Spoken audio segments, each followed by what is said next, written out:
60வது பிரதேசம் திருக்குருகூர் என்கின்ற ஆழ்வார் திருநகரி. ஆழ்வார் சம்பிரதாயத்தை சொன்னாலே நம்மாழ்வார் தான். பாக்கி ஆழ்வார்களுக்கு பெயரிட்டு சொல்ல வேண்டும். திருமங்கை ஆழ்வார், பெரிய ஆழ்வார், பொய்கை ஆழ்வார். ஆழ்வார் சாதிச்சார் நீங்க உபன்யாசத்தை கேட்டீங்கன்னு சொல்லுங்க. விஷயம் தெரிஞ்சவரா இருந்தா நம்மாழ்வாருக்கு மட்டும்தான் ஆழ்வார் பேருனா ஆழ்வார் தான் அவர்தான். அவர்தான் நடுவு. அந்த அத்தனை ஆழ்வார்கள் ஆச்சாரியர்களும் அந்த நம்மாழ்வாருடைய தேசத்தை கூறிக்கொண்டிருப்பார்கள்.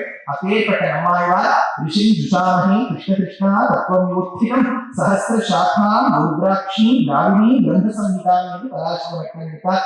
ரிக்யஜு சாம அதர்வணங்களுக்கு சமமாய் திருவிருத்தம், திருவாசனை, பெரியவர் திருவந்தாதி, திருவாரூரணி என்கின்ற 4 பிரபந்தங்கள் பாடினார். ஒரே மற்ற ஆழ்வார்களுக்கு திருமங்கை ஆழ்வார் எடுத்துட்டீங்கன்னா குதிரை தெரியுங்க. ஆழமா குதிரையிலேயே விதேசமா போவார். நம்மாழ்வார் அப்படி இல்லை. எல்லா பெருமாள் இவர் பேரும் போவார். எனக்கு கற்றுக்கு கொஞ்சம் பாருங்க. இல்ல சார், ஏற்கனவே 2 பேர் இருக்கா, வெயிட்லெஸ் இருக்கு, நாளைக்கு உங்களை பாருங்க. அதாவது பெருமாள் ஆழ்வார் கிட்ட பிரார்த்தித்து பாசுரம் பெற்று விவேக ஆழ்வார் திருநகர். அங்க இருக்கக்கூடிய பெருமாளுக்கு ஆதித்யான்னு பேர். ஒன்னும் பேரும் உலகமற்றும் யாரும் இல்லாத 4 தன்னோடு தேவர் உலகோடு உயிர் படைத்தான் குன்றம் போல் மெய்நாளில் திருக்குருகூர் என்ற ஆதித்யான் நினைத்த அச்சை செய்யும் நாளிலே. ஆதித்யான் இருக்கும்போது எங்கேயாவது போகலாமா? இந்த பெருமாள் ஆதி காலத்திலேயே வந்தவராட்சியும் இந்த சரித்திரத்தில் இருக்கிறார். ரொம்ப ஆச்சரியமான கஷேத்திரம். ஆதிநாதவல்லின்னு பேரு. பிரம்மா அவர்கிட்ட போய் கேட்டுட்டார், உயர்ந்த இடம் சொல்லுங்க பூமியில தவம் செய்வதற்குன்னு சொன்ன உடனே இந்த குருகாபுரி என்கின்ற கஷேத்திரத்துக்கு வாங்கன்னு சொல்லியிருக்கார். இன்னொரு இடத்துல ஒரு சின்ன டீட்டெயில் படிச்ச ஒரு ஹிஸ்டாரி எழுதியிருக்கார். குருக்ஷேத்திரத்துல ஆண்ட குரு மன்னர்கள் அவருக்கு இன்வெஸ்ட்மெண்ட்காக ஒரு இடத்த வாங்குறோம், இந்த இடத்துல நாசிக்கு ஒரு ஏக்கர் வாங்கி ரொம்ப பணம் அங்க வாங்கி இங்க வாங்கன்னு சொல்ற மாதிரி அந்த இடத்துல குருக்ஷேத்திரத்துல குரு பூமியில இருந்தவர்கள் இந்த இடத்துல இடம் வாங்கிட்டார்.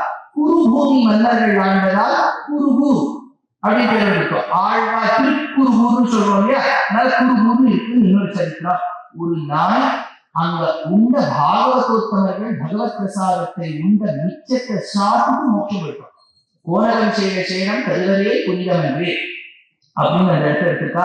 தாந்தன் என்கின்றவர் இந்த பெருமாளுக்கு கைங்கரியம் செய்ய இந்திரன் அவனை அவமானப்படுத்த அவரும் தான் இந்திரன் பிராயசித்தம் செய்து அவர்கிட்ட க்ஷமாபணம் கேட்டு இந்த தாந்தனும் வைகுண்டம் சென்றான். அனந்த கருட விஸ்வசேனாரிகள் ஆழ்வார்களாக பிறந்தார்கள். நீங்க அனந்தன் சொல்லக்கூடியவர் தான் ராமானுஜர், விஸ்வசேனர் என்கிறவர் தான் நம்மாழ்வார். இப்பேற்பட்டவர்கள் பிறந்திருக்கா. அந்த இடத்துல பவிஷ்யராச்சாரிய சன்னதி உண்டு. நம்மாழ்வாருக்கு அப்புறம் ராமானுஜருக்கு முன்னாடி ராமானுஜருடைய விக்கிரகம் ஏற்பட்ட ஊர் இந்த ஊர். தாமிரபரணி நதியை தாய்த்து ஏற்பட்ட இடம் பவிஷ்யராச்சாரிய சன்னதி. இங்க பின்னாடி போகும்போது ரொம்ப அழகான சன்னதி ராமானுஜர் செய்கிறார். அடுத்தது அதாவது சங்கர் சொல்லக்கூடிய ஒரு மகாகவி, அவருக்கு பெருமாள் வராக பகவானா காட்சி கொடுத்த ஊர் இது. அதனால உபயப்பிரதான பிரணவமான ஒரு கோவிலில் எத்தேவும் என்னும் பரேசத்துவம் பொய்யும் அப்படின்னு ஆச்சாரியர்கள் அரைமணவாழ பெருமாள் நாயனார் எடுத்துட்டார். 40 சோழ நாட்டின் விதேசம், 2 நடுநாட்டின் விதேசம், 18 பாண்டிய நாட்டின் விதேசம். கணக்கெடுத்து பார்த்தா 6 விதேசங்கள் முற்று பெற்றது.